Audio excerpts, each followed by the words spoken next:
I'm staff writer Randy Ellis. I'm here today with Lisa Weiszmiller, who has a wonderful, amazing story of a 35-year odyssey she's been through. Lisa, 35 years ago, you were given a dishonorable discharge from the military, and that recently has been righted. Tell us what happened. I joined the Army in 1978. Was going to be a military police officer. Towards the end of our training, I was singled out with some other recruits, and we were accused of being homosexuals. Back in 1979, that was not acceptable to the military. We received a dishonorable discharge, and at that time I closed the door. I didn't really look back on that part of my life. I didn't consider myself a veteran, and I went on from there. Tell us a little bit about what you were put through as they were trying to break you. Back in that time before Don't Ask, Don't Tell, they fined us a month's pay for being gay. They gave us a month's extra duty for being gay. They would berate us. They would call us names. They would stop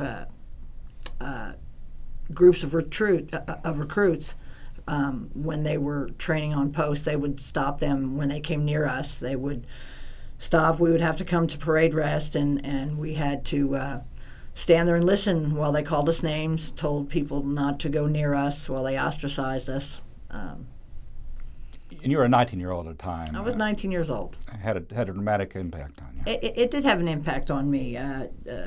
Like I said, I closed that door on that chapter of my life, and for the next 35 years, I kind of had some ups and downs, some good times, some bad times, but there was always something in the background that I hadn't quite dealt with.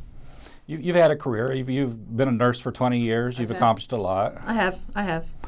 But then you had a drug addiction that came to service. I did have a drug addiction that has been present for a good part of my life. I am clean and sober now, have been for 2.5 years.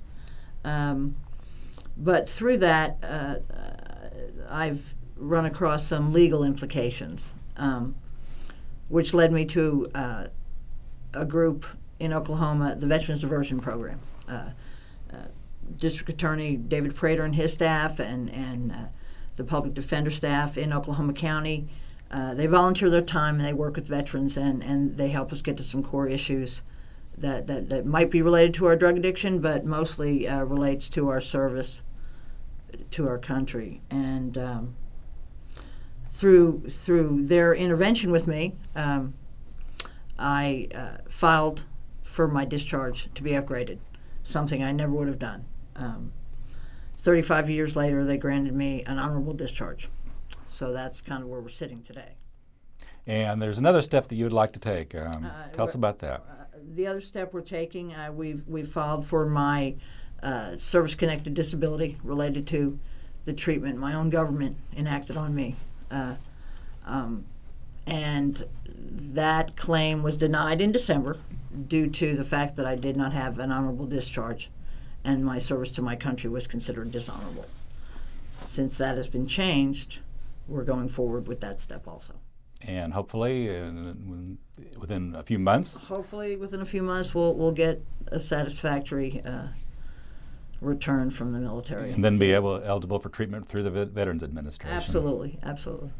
And is it your understanding several other veterans are now kind of on the cusp of this perhaps happening with them as well?